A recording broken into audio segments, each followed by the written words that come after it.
غيتحدث لنا اليوم على الجيفت كارد والافيلييتس نيتورك. بغيتكم ترحبوا معايا كاملين بجايسون وولف.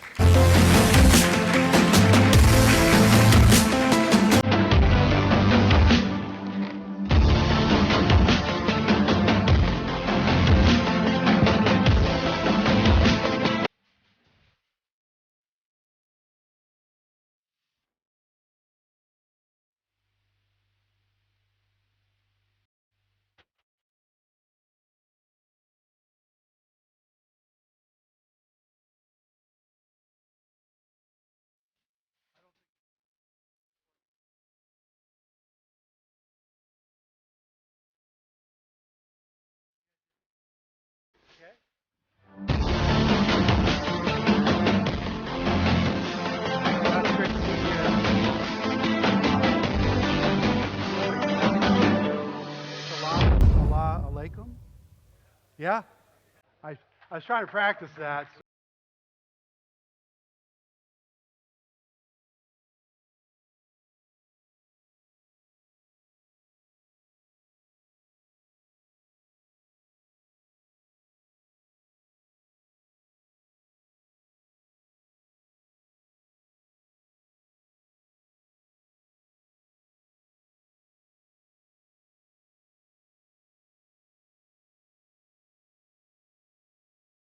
My talk today is really about sort of my experience as an entrepreneur in building multiple companies, and hopefully I can give some information.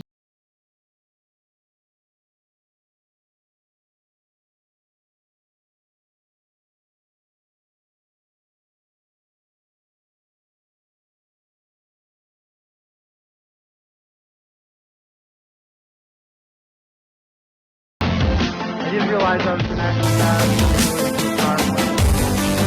about a half hour, an hour ago. I was up in my hotel room trying to throw this together.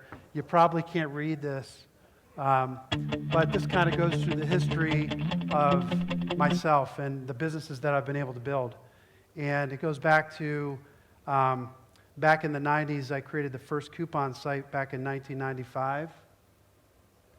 All the way through to raising venture capital, building a tracking company, building another technology company and selling it to a public company, building giftcards.com, and so on. So I want to give you just this visual to show you the timeline of the various companies over the years that I've been able to build. So my message really is about being unstoppable and being persistent as an entrepreneur. And hopefully you guys have thought about this, but maybe haven't. How many people here think that they are driven and persistent? Raise your hand. Not many. About 20% of the people. This here is an ingredient in becoming a successful entrepreneur and business owner. In Inc. magazine, they say people that are driven and people that are persistent are willing to fall on their face, and they have less fear than most people. They go through, they create daily checklists. This is what I do too. Creating daily checklists, looking at them. Some people think you're a little bit insane because you have these yellow sticky notes everywhere. You're not insane. This is perfectly normal. People that are driven to succeed are working to succeed and not just working to work. And then they don't play victim. And I'll get into that too a little bit more as I talk about being a victim. I think that's very important to think about when you're thinking about how you approach issues in your life. So I really can't talk about my journey in business without going through sort of my walk from my childhood to where I am today. And it goes back to quite a long time ago, back in when I was about 4 or 5 years old. My father we lived outside of Washington, D.C., in a place called Virginia. My dad worked in the Central Intelligence Agency. And my mother was a beauty queen, and we had a very nice life in a cul-de-sac. And all I remember is one day my dad loading us into a car and driving us up to Connecticut, which between Virginia and Connecticut, probably a 7-hour drive. And we get up to Connecticut, and he drops us all off at my grandparents' house, and he leaves. And as a 6-year-old, I don't really know what's going on. The next day we get up, my mother's kind of acting strange. Somehow we end up going to a hospital because something was wrong with her. Nobody knew what was happening. And I was standing in sort of the lobby area waiting for my mom to come out because I thought she was seeing a doctor. And she comes running out with a straitjacket on. And so she was mentally ill, seriously, significantly mentally ill. And so they took her away in a straitjacket to a mental hospital for 2 years. During that time, my father, who was working the CIA, decided to skip town and leave, and he moved. Later found out he moved to New Zealand, but at the time didn't know where he left to. I popped around from uncle to aunt to cousin, wherever I could stay, and eventually wound up back with my mother because in all their brilliance, they believe that somebody that's mentally ill could still take care of 3 children. We wound up on welfare. We wound up with no heat in the house. I wound up, with 1 shirt. That's all I had. So I was very, very poor.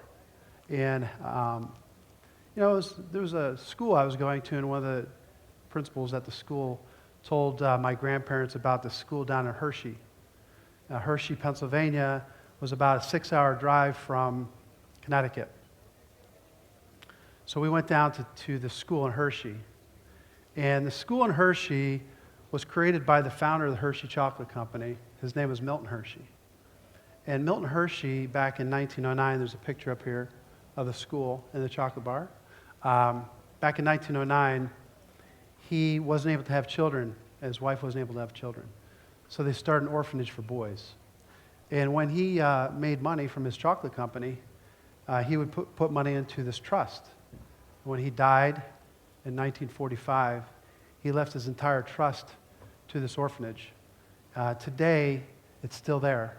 Today, this orphanage, they don't use the word orphan anymore, orphanage, but this school for kids from disadvantaged families has a value of probably $15 billion plus, owns still 76% of the voting stock of the Hershey Chocolate Company.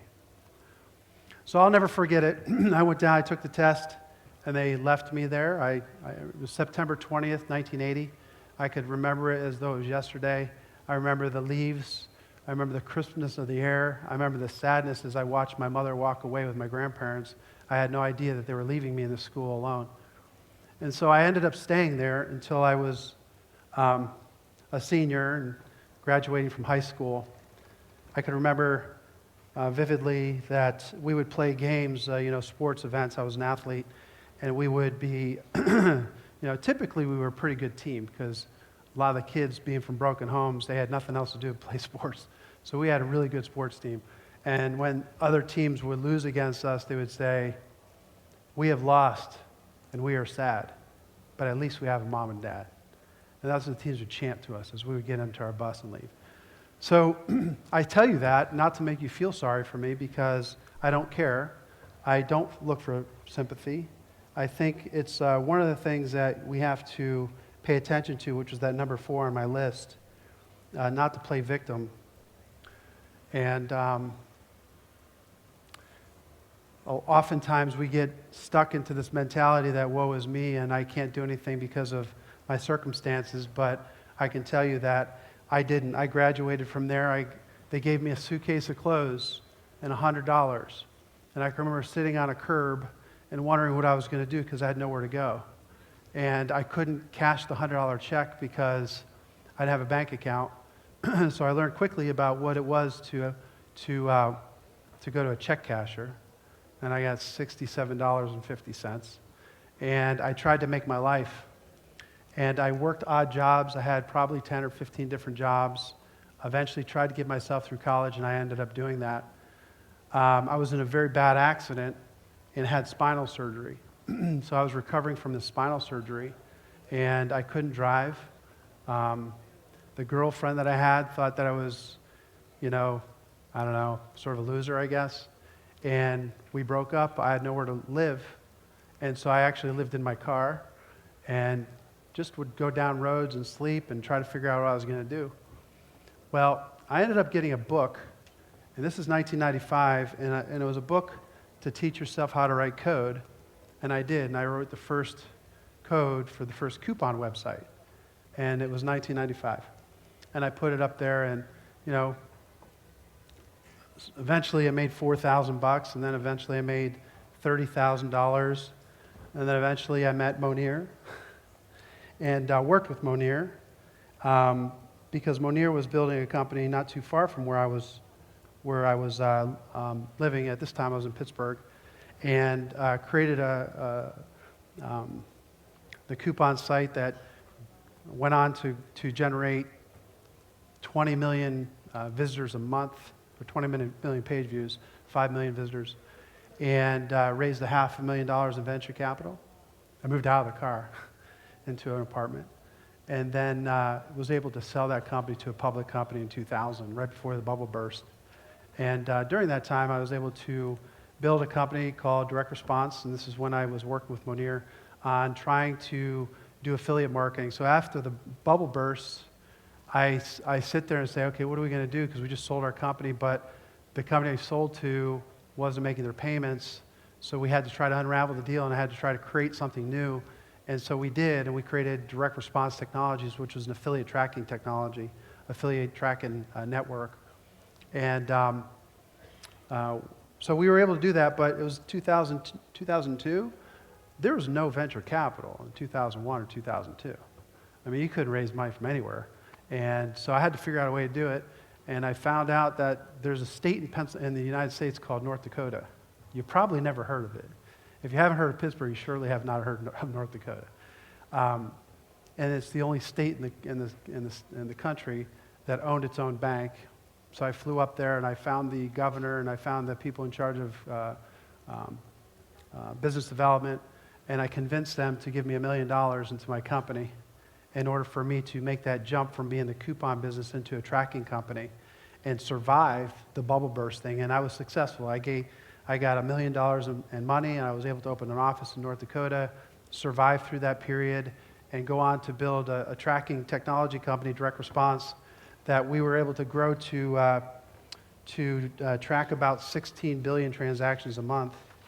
And we were able to sell that to a public company again in 2006.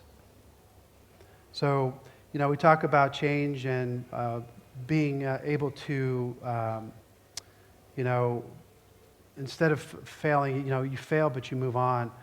You know, when you change directions quickly, you have to think about being a doer, and you can't get really emotionally attached to your business. And so that's kind of what I've been learning at this time of my life.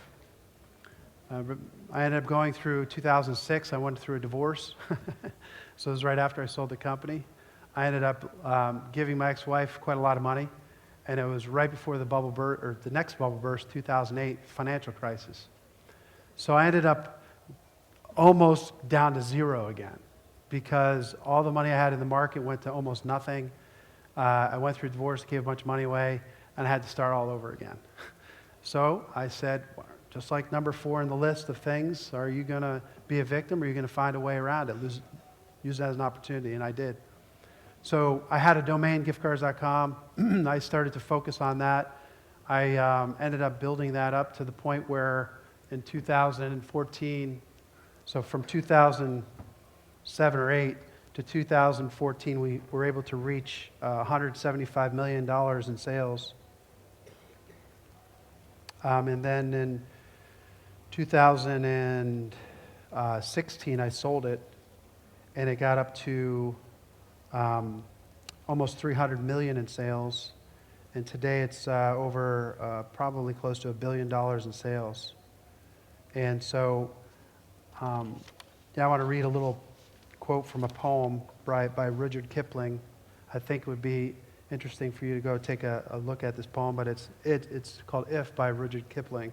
And there's just a passage in there that talks about, you know, becoming a man. What does it mean to be a man? Things that you have to do to be a man. And it says, or watch the things that you've given your life to broken, and stoop and build them up with worn out tools.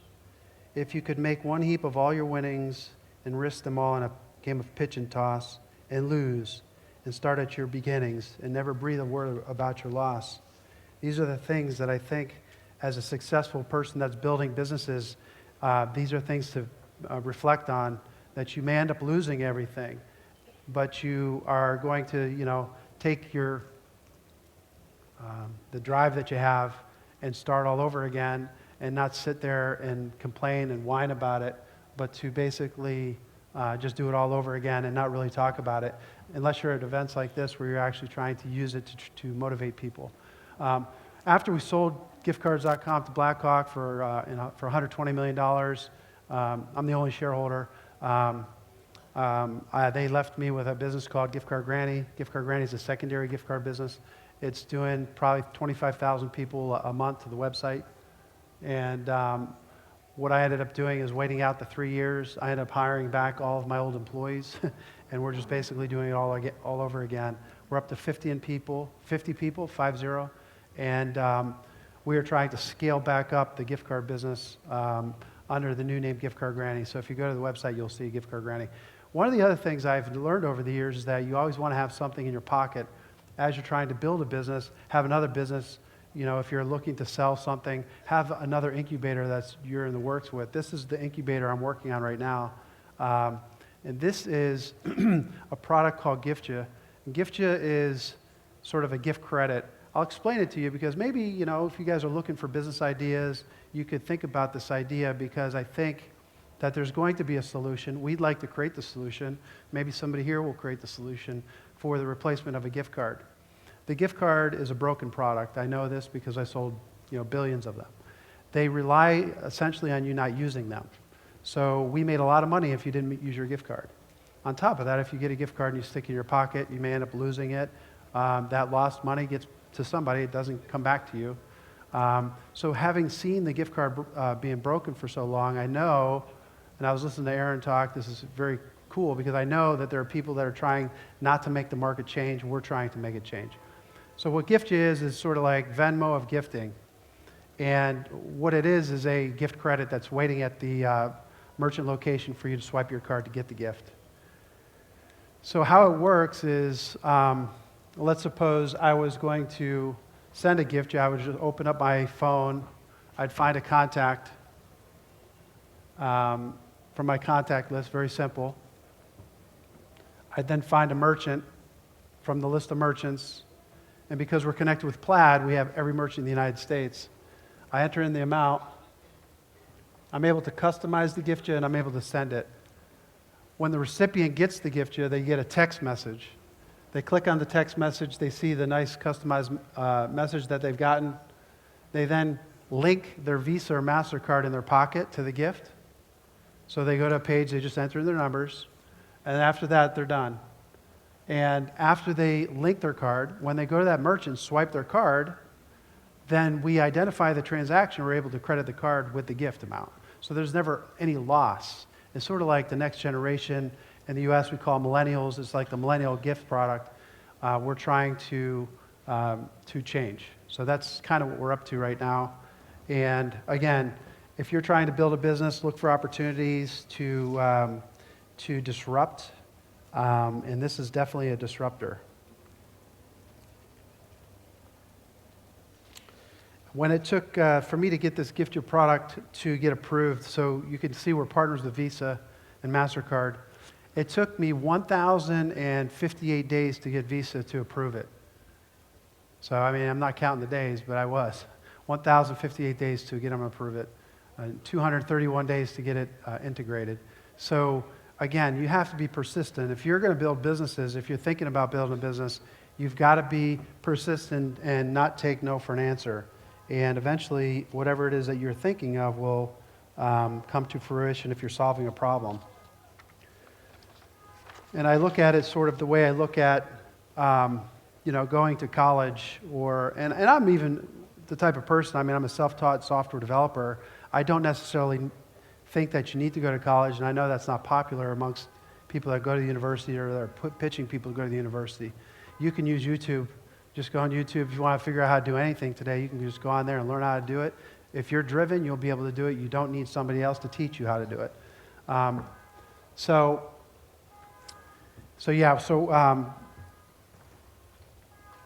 when I think of the time frame that it takes to grow a business, it's almost like going to college, if you would. You know, your freshman year, you're kind of lost. You can't find the classes. You may drop out of school. You know, this is the first year of business is very difficult. Second year of business is like the sophomore year of college. Sophomore, I've been told in Latin is the same as wise moron, because typically they'll make a wrong choice. They'll maybe extend too much credit to a client, whatever. By the third and fourth year, your junior, senior year, you're living off campus. You know, you're connected with people. And this is the kind of time frame, at least 4 to 5 years, that you have to be willing to invest if you're going to build a business. So let me ask this again before I close here. And I'm just asking about, you know, being driven and being persistent.